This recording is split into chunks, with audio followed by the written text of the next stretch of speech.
అందరికీ నమస్కారం అండి. మన ఆంధ్రప్రదేశ్ రాష్ట్రంలో ఉన్న విశ్వవిద్యాలయాల సంఖ్య 14. వివిధ యూనివర్సిటీల ద్వారా ప్రతి ఏటా ఏపీఆర్ సెట్ నిర్వహిస్తుంటారు. చాలామంది పీహెచ్డీ చేయాలన్న ఆసక్తి ఉన్నప్పటికీ ఆర్థిక భారం కారణంగా చాలామంది పీజీతోనే ఆగిపోతున్నారు. పోస్ట్ గ్రాడ్యుయేషన్ చేసిన తర్వాత వేరే జాబుల్లోకి వెళ్ళిపోతున్నారు. కానీ పీహెచ్డీ అనేది ఈ ఆర్థిక భారం వల్ల ఎవరు చేయలేకపోతున్నారు. కేంద్రంలో మాత్రం యూజీసీ నెట్ ద్వారా నెట్లో క్వాలిఫై అయితే జేఆర్ఎఫ్ కింద నెలకి 27,000 నుంచి 42,000 వరకు వాళ్ళకి స్టైఫండ్ ఉంటుంది. అలా 2 ఇయర్స్ తర్వాత ఇంకా స్టైఫండ్ 60,000 వరకు వెళ్తుంది. కానీ రాష్ట్ర ప్రభుత్వం కూడా కేంద్ర ప్రభుత్వ ఆధారంగా రాష్ట్రంలో కూడా స్టైఫండ్ ప్రకటిస్తే ఇక్కడ కూడా అభ్యర్థులు పీహెచ్డీ చేయడానికి చాలా ఆసక్తి చూపిస్తారు. ఏపీఆర్ సెట్ ద్వారా చాలామంది విద్యార్థులు జాయిన్ అవుతున్నారు, కానీ పీహెచ్డీలోకి ఎవరికి స్టైఫండ్ అనేది ఉండటం లేదు. దీనికి సంబంధించి పరిశోధకులకు లభించని ప్రోత్సాహం, పీహెచ్డీ అభ్యర్థులకు కేంద్ర ఆర్థిక సాయమే ఆధారం, రాష్ట్ర ప్రభుత్వ ఉపకార వేతనాలు పునరుద్ధరణ ఇప్పుడు. రాష్ట్రంలో పీహెచ్డీ ప్రవేశాలు పెరుగుతున్న అభ్యర్థులకు ప్రభుత్వం నుంచి ఆశించిన ప్రోత్సాహం అందడం లేదు. పరిశోధన పూర్తయ్యేదాకా సొంతంగా ఖర్చు భరించాల్సి రావడం విద్యార్థులకు భారంగా మారుతుంది. పీహెచ్డీలను ప్రోత్సహించేందుకు కేంద్ర ప్రభుత్వం ఉపకార వేతనాలు ఇస్తుండగా రాష్ట్రంలో ప్రత్యేక ఆర్థిక సాయం అంటూ ఏమీ లేదు. పీజీ పూర్తి చేసిన వారిలో 4-5% లోపే పీహెచ్డీకి ప్రయత్నిస్తున్నారు.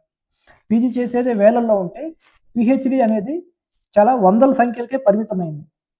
కారణం ఏంటంటే ఈ స్టైఫండ్ అనేది సమస్యగా ఉంది. గత 10 ఏళ్ళ నుంచి ఎవరు కూడా ఈ స్టైఫండ్ విషయంలో చాలా ఆందోళన చేస్తున్నప్పటికీ ఏ ప్రభుత్వం కూడా దీనికి సాయం అందించడం లేదు. మరోపక్క ఇంజనీరింగ్ ఇతరత్ర వృత్తి విద్యా కోర్సుల్లో పీహెచ్డీ పట్టాదారులు కొరత తీవ్రంగా ఉంది. కొన్ని ఇంజనీరింగ్ కళాశాలలు నిపుణులైన అధ్యాపకులు లభించక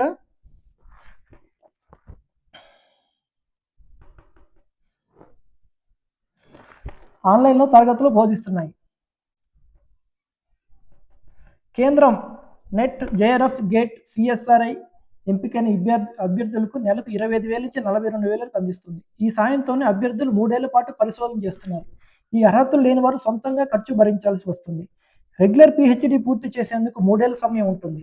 ఆ గడువులోగా పరిశోధన పత్రం తయారీకి మెటీరియల్ కోసమే నెలకు 7 నుంచి 10,000 వరకు ఖర్చు అవుతుంది. దీనికి ఫీజులు అధికం. ఇవి యూనివర్సిటీని బట్టి మారుతుంటాయి.